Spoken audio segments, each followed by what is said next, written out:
Hello, everybody, and Happy New Year. Welcome to 2013 and the first edition of the Railsplitter Athletics Report for the new year. For the last couple of weeks, you've been watching the Christmas holiday special that was put together by SIGMON Communications. That was pertaining to the annual Roho shopping spree, of which the LMU Athletics Department was a part of, and we hope that you've enjoyed that special and it helps you get into the Christmas and New Year's holiday season. Special thanks to Adam Plyler for helping to put that together. He did a fantastic job with the editing of that. And of course to Matt Acton, assistant women's basketball coach who missed his calling as a roving reporter. We hope that you have enjoyed that. We've got a lot to talk about tonight. We're going to be talking about the Lady Railsplitter basketball team as they closed out 2012 with a big victory at home against Queens University, which is a future South Atlantic Conference opponent.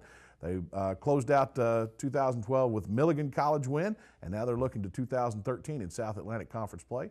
The Railsplitters knocked off Augusta State on the road, and of course, they defeated Trevecca. We're going to talk about that with Josh Schertz later on tonight on this show. Stay with us.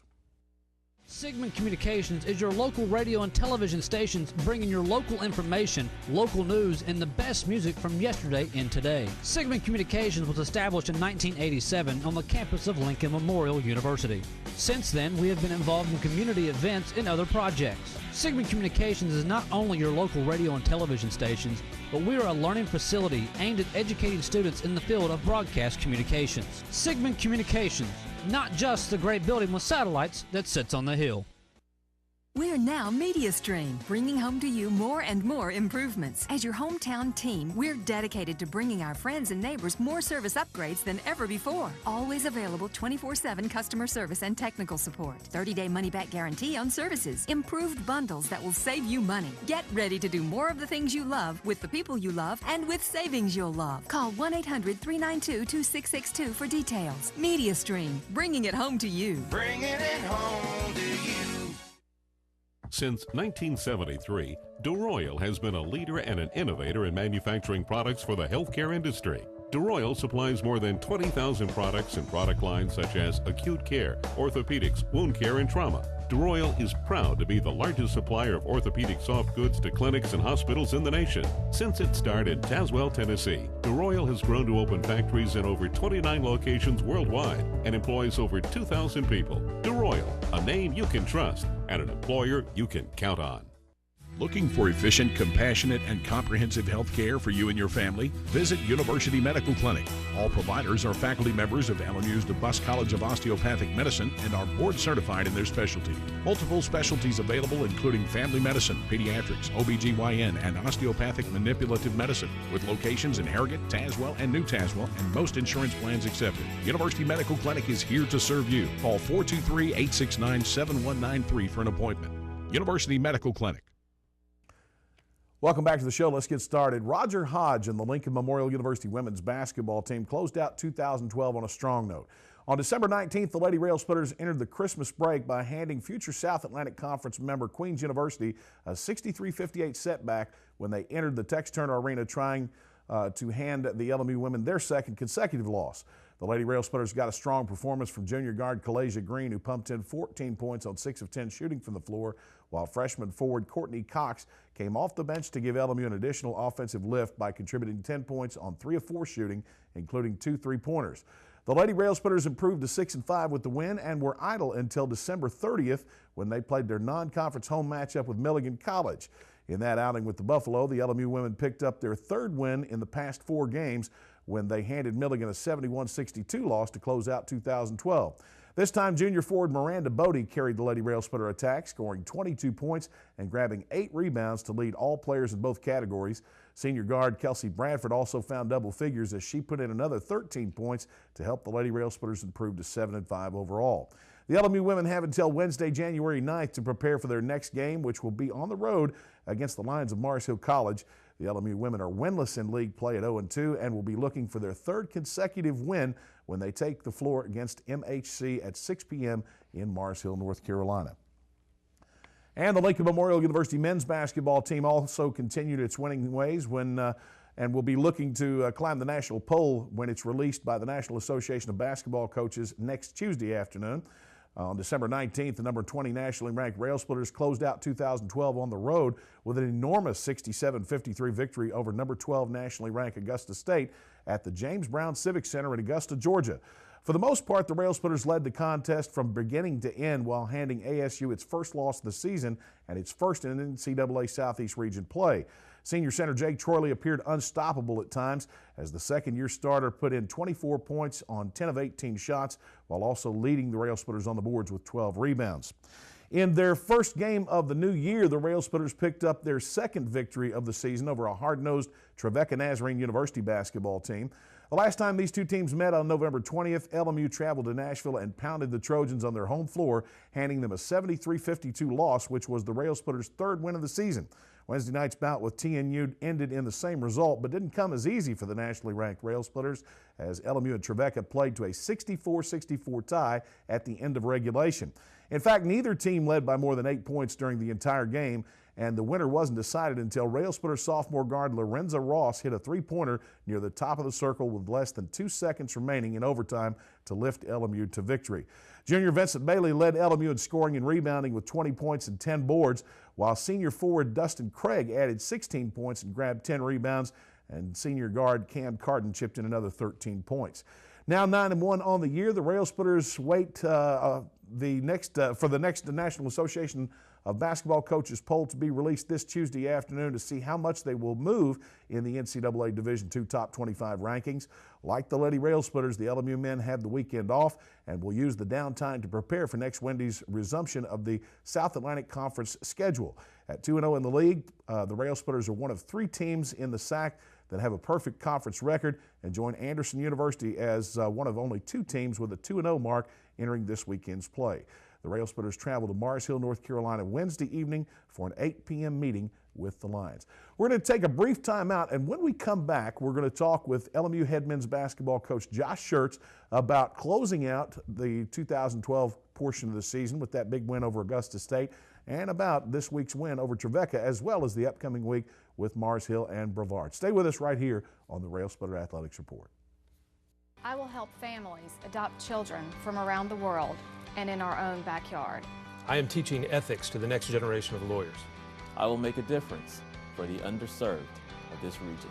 I will be an advocate for my clients.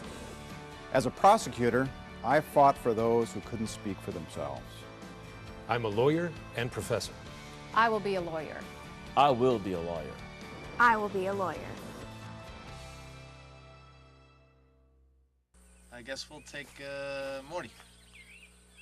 Yes. Pick last. Ouch. A vault will put you back on top. It quenches and kicks.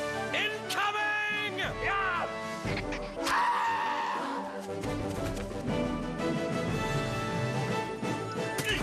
You're a super soda mercenary. Vault. Drinks like a soda, kicks like an energy drink. Get to it! History comes alive at the Abraham Lincoln Library and Museum on the campus of Lincoln Memorial University in Harrogate, Tennessee. Located 60 miles north of Knoxville and 5 minutes from the entrance of Cumberland Gap National Historic Park, the museum is home of one of the largest privately held Lincoln collections in the country. A place to learn and play. My museum includes interactive exhibits as well as special events and educational programs. For more information, go to www.lmunet.edu. We represent the Coke brand. We would like to sue Coca-Cola Zero. Would you say that we have a case? For what? For taste infringement. We want to just sue them back to the Stone Age to send a message that they're tampering with really the flagship of the company. It's one company. It's like you suing yourself. Yeah. But they're on a different part of our floor. Da, da, da, da, da.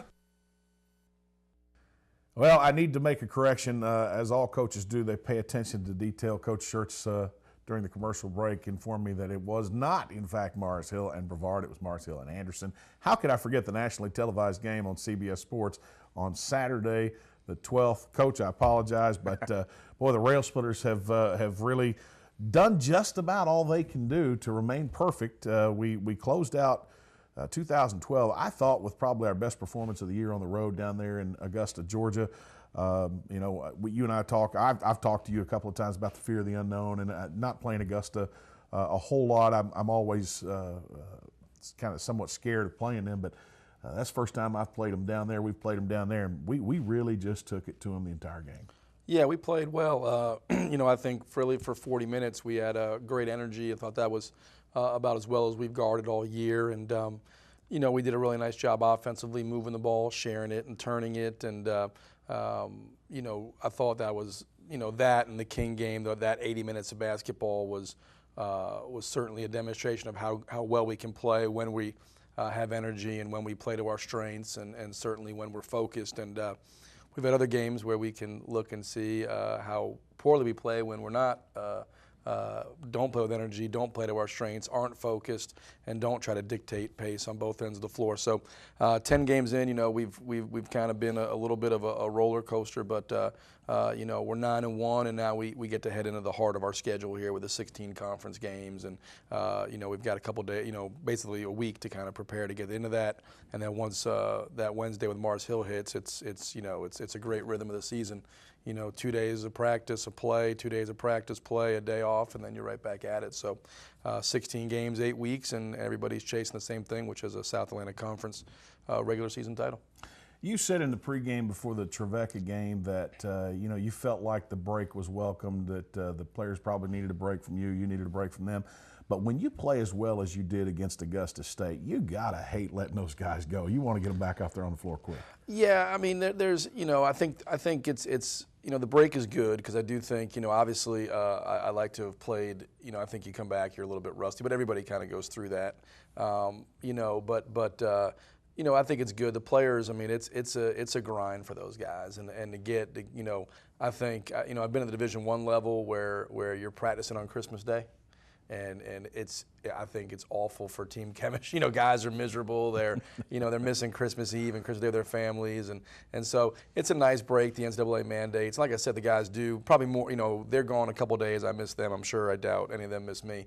But when we get back together, you know, it's been you know, we've gone to work really hard, and you know, obviously it didn't show, I don't think, against Trevecca, but we've practiced pretty well and pretty hard over the break, and now we have really just a couple more days. You know, today, you know, we're going to give them an off day. They're just going to watch film, and then tomorrow and Saturday we'll go twice both days, and then Sunday they're off. And when we hit the floor Monday, we're in that rhythm of the season because they're back in school, and then you got a Monday, Tuesday prep for a game Wednesday. You'll have a Thursday, Friday prep for Anderson Saturday, day off Sunday, then a Monday, Tuesday prep in Brevard, and it just goes from there. But you know, it's when you're playing as well as we did against Augusta and against King, that was a great thing. I think guys had a heightened sense of urgency coming off a game wise where we, you know, we got to not put on our head because we weren't ready to play. You know, and we practiced better, you know, and maybe coming out of it, you know, there was some, I don't know if there was complacency or what have you, but we weren't, you know, we practiced well, and then, you know, you go in last night and we don't, you know, it's weird, I don't understand it, you know, how we would practice much harder than we played last night, and you know, but whatever the reason was, it did, we found a way, but certainly looking forward to getting back on the floor with the guys, and we're going to give them a day-to-day to kind of, the biggest thing is to go in that January 9th Mars Hill game, and from there, keep our guys fresh. That's a big thing right now, is not only the physical freshness, but mental freshness, but both. And you got to be fresh to play. You and I, as adults, and those who've seen college basketball for years and years and years, whether it's from a coaching standpoint or a broadcaster standpoint, I mean, we look at a team like Trevecca that has a 3-9 record. And we see beyond that because we look at the strength of schedule they've played in the early portion of the season. As an 18 to 22, 24-year-old kid, you look at that 3-9 record, you look back at the last time you played them, you blew them out by 21 on their home floor, and maybe you take them a little bit for granted. I look at that combined with the fact that they'd had a 2-week layoff or a 12-day layoff, whatever it was, and maybe that's why they were a little bit flat last night, not ready to play. Yeah, you know, there's a variety of reasons. You know, we talked to them about, you know, Trevecca has played probably, I don't know if anybody, I don't know nationally because I don't know, but I know in the region they play the hardest schedule. I can't imagine anybody nationally has already played 6 nationally ranked opponents, 7 nationally ranked opponents in their first, 12, 13 games. And they've played a brutal schedule, but they've showed, they beat Christian Brothers at Christian Brothers, nearly beat Huntsville, who's 3rd in the country at Huntsville. And Huntsville beat them at home. At Trevecca, but it was a game where Huntsville made 15 threes to do it, to beat them by 13 points. And, we did everything, but on our end, it was a game where we needed to come out and play with energy on both ends of the floor and dictate pace. And, we just didn't dictate any pace. We allowed them to get in a rhythm, get comfortable. And when you allow a team to get comfortable, they get confident. And that's what happened. You look at Malik Daniels. He was fantastic last night, but we helped some of that. We gave him kind of room and rhythm jumpers and allowed them allowed him to really, kind of dominate the game, but we couldn't do anything with him. And then we did a poor job on Nadaro, and so across the board, but they're a good team. I mean, they're much better than their record indicates. And you look at their starting 5, that's about as good a starting 5 as there is around. And their bench depth's not great. But those 5 with the point guard and 10 Drake and Nadaro and Daniels inside, I mean, they're a good basketball team. They'd be a team that would, in my opinion, be in the upper half of our league if they were in the South Atlantic Conference. And they'll compete well in the Great Midwest Athletic Conference when they start conference play here next week. Well, they without a doubt got a dose of what it takes to be at the upper echelon of Division II. They've competed well despite their 3-10 record now after last night's game. But as far as we're concerned, I thought once Vinny Bailey got cranked up in the second half and got you going on the boards, he was scoring, I think it was 10 and 10 on the halves, but your real spark, I thought, came from Dustin Craig and, of course, Tim Pierce, who came off the bench to run the point for you. Yeah, I thought Dustin, he's our 6th man, and he's a guy that just comes in every game, and it's great to have him as a 6th man. Obviously he could start most anywhere in the country, but he's a guy that just comes in. He plays every game with big time energy. He's a terrific rebounder. He's a good defender. Plays hard. He can block shots, and he finds a way to contribute. Like I said, he plays the game with a ton of energy, and he just is a guy that's invaluable to us and comes off the bench and really changes, in my opinion, the energy of the game when he enters the floor. Tim did a nice job. I thought, we haven't played him much of the point, although I do think he'll round into that.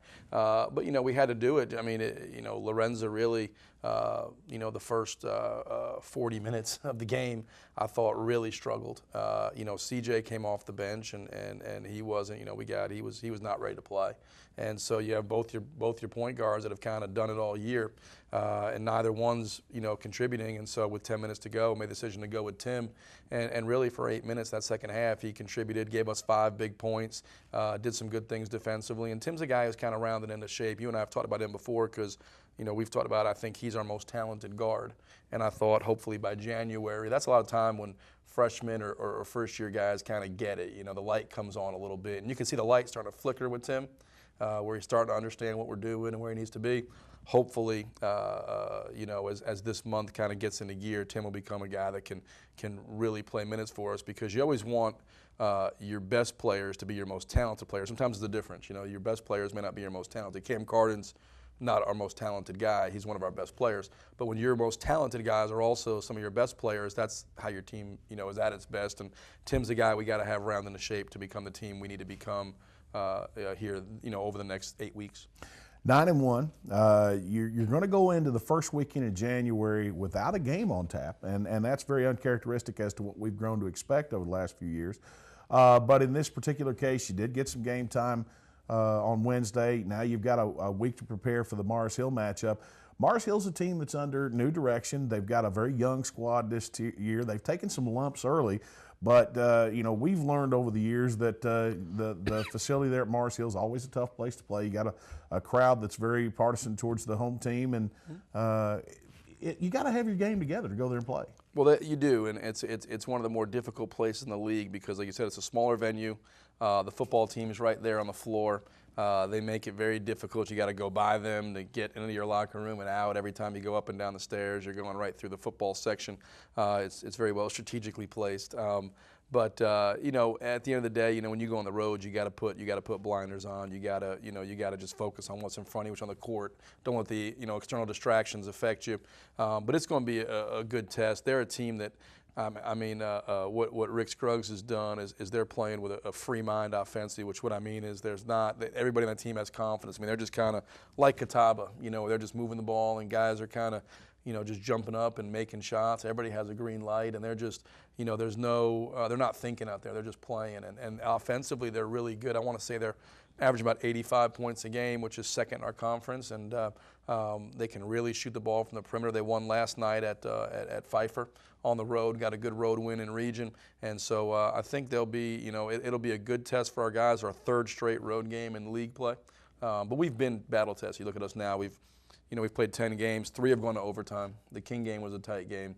We've gone to Augusta. We've gone to Newberry. We've gone to Tusculum. We've gone to Wise. We've gone to we've gone all these places, to Trevecca. So this, we're kind of comfortable, I think, getting on the road. And we've played 5 road games already. So, and we've been in tough situations. And so that's what we play, the schedule we play for is to prepare us. But it'll be another really good test. The season kind of starts on Wednesday in my mind in terms of, now we get rolling in the conference play. Newberry, an overtime game that we pulled out there in the final seconds. Somewhat of a wake-up call, I thought. We go to UVA Wise. That one's a very similar game. We pull up on the short end of the stick of that. But that one, in my opinion, was the wake-up call. We come back and we play well against King. There are a lot of folks that feel that the UVA Wise game was somewhat of a setup game before that King outing. This one with Trevecca really didn't concern me in terms of being a setup game, but now you go to Mars Hill with the prospect of the nationally televised game looming in the distance and such a big game against Anderson. Are you at all concerned about that? Well, I mean, no, in the sense that I think guys understand, we try to take it one game at a time, and certainly the number one goal we have every season is to win the South Atlantic Conference. To do that, you got to go win conference games, and that's the game in front of us. I'm hoping the Trevecca game serves as a wake-up call, though you don't know. Sometimes I thought Trevecca was much like Newberry. We won ugly. It was a game that really, the other team outplayed us. We made some plays down the stretch. Certainly we did some things to win it. But now will it be like the Newberry game? We come back the next game and play worse because we won, or is it like the Wise game where, because 1 point, if they score one more point last night, they win. Trevecca does, in regulation. And against Newberry, same thing. And Wise, if we make another free throw against Wise, we win. So the margins are not, the issues that exist don't go away because you win. And so I'm hoping that we learn from the Newberry deal where we beat Newberry and then we came back in a game we won ugly, came back and weren't ready to play against Wise. Same thing could happen against Mars Hill. That's my bigger concern versus our guys looking to Anderson. I know they're excited about the Anderson game, but certainly we have a lot of respect for Mars Hill. And obviously, like I said, you understand you got to go in this league, and every night you're going to be put to the test. And you're going to face different things. And basketball things happen. Malik Daniels averages, 11 or 12 points a game. Well, he had 34 last night. And you got to find a way to win, and you have to find a way to that's basketball. We were talking about, you have to respond to that challenge. The challenge last night was you had a guy who was tremendous, on fire, and we had to find a way to win. We did. Now we got to find a way to improve, come back to the practice court, get better, and play better like we were against. If we play the way we did against King and Augusta with that level of intensity, that energy level, and move the ball like we did in those games, we're going to have a really good year. If we play the way we did against Wise and against Trevecca, we're going to really struggle. And so we have to find our niche and we have to play to our strengths. And we got to play smart, we got to play with energy, and we got to focus. We do those things, we're going to be fine against Mars Hill, Anderson, whoever. If we don't, there's really nobody in our schedule that can't jump up and whip us, as we've proven. Well, you got a few days to work out the bugs. Obviously, your next outing Wednesday evening over in Mars Hill, North Carolina. It's an 8 o'clock tip-off. It is a road game, so we'll have pregame coverage following the women's matchup. I'll be talking with Coach Schertz in the pregame commentary that'll be recorded earlier in the day. And folks, we definitely want you to come on out and show your support for the Railsplitters. The next home game, obviously, the nationally televised game, and while that will be televised locally and on national television, we want you to come out and be in the house. We need that six-man factor when we take on the Trojans. And, Coach, I know that you've got business to take care of before then with Mars Hill. Want to wish you the best of luck against the Lions, and hopefully we'll come back at 10-1 and ready to move to 11-1 if we can pick up that victory. Well, that's certainly the hope we're looking forward to. We look forward to see everybody on Saturday, and I know some people make the drive down to Mars Hill, so we'll see some of the traveling LMU fans there, and then hopefully pack the house on Saturday at noon. Remember, it's a noon tip-off when we face Anderson on CBS. Coach, good luck. Thanks, Russ. All right, the Railsplitters in Mars Hill, again, that's a Wednesday night game. That's their next outing. They are off this coming weekend. And we'll have the Lady Railsplitters tipping off at 6 o'clock, pregame coverage at 5:40. The Railsplitters somewhere around 8 o'clock will carry over into that broadcast, and we certainly hope you'll join us on the LMU Sports Network. We're back right after this. Nestled at the foot of the Cumberland Gap, Lincoln Memorial University honors the vision and spirit of Abraham Lincoln. Lincoln's values are perfectly in sync with the modern educational experience at LMU. Our students find personal attention is a way of life and a way to success. If Lincoln Memorial University fits your vision of college, visit our website at lmunet.edu for more information. SIGMON Communications is your local radio and television stations bringing your local information, local news, and the best music from yesterday and today. SIGMON Communications was established in 1987 on the campus of Lincoln Memorial University. Since then, we have been involved in community events and other projects. SIGMON Communications is not only your local radio and television stations, but we are a learning facility aimed at educating students in the field of broadcast communications. SIGMON Communications, not just the great building with satellites that sits on the hill. We're now MediaStream, bringing home to you more and more improvements. As your hometown team, we're dedicated to bringing our friends and neighbors more service upgrades than ever before. Always available 24/7 customer service and technical support. 30-day money-back guarantee on services. Improved bundles that will save you money. Get ready to do more of the things you love with the people you love and with savings you'll love. Call 1-800-392-2662 for details. MediaStream, bringing it home to you. Bringing it home to you.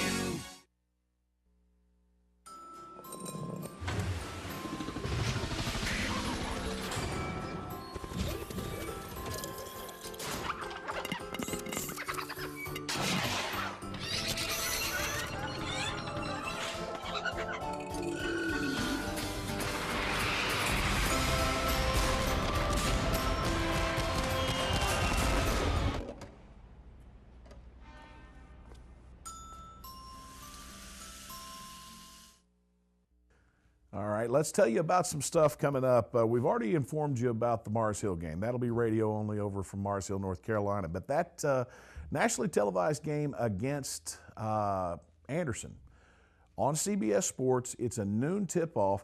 As I understand it, Channel 8 out of Knoxville has picked up that broadcast, so it will be broadcast in the Knoxville area, East Tennessee, Southwest Virginia, Southeast Kentucky, etc.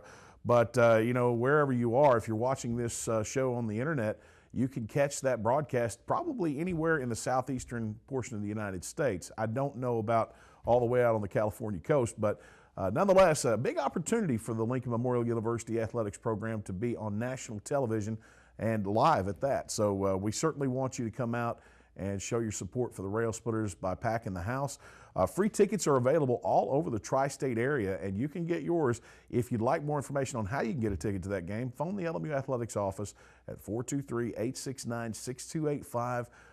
They'll be glad to tell you where you need to go or what you need to do in order to pick up that ticket. But it's going to be a big night. I know that there's going to be a $10,000 shot from half court taken by a lucky participant, a lucky fan at halftime, and you could be that person. That's all the time we have for tonight. For everybody behind the scenes of the Railsplitter Athletics Report, good night, everybody.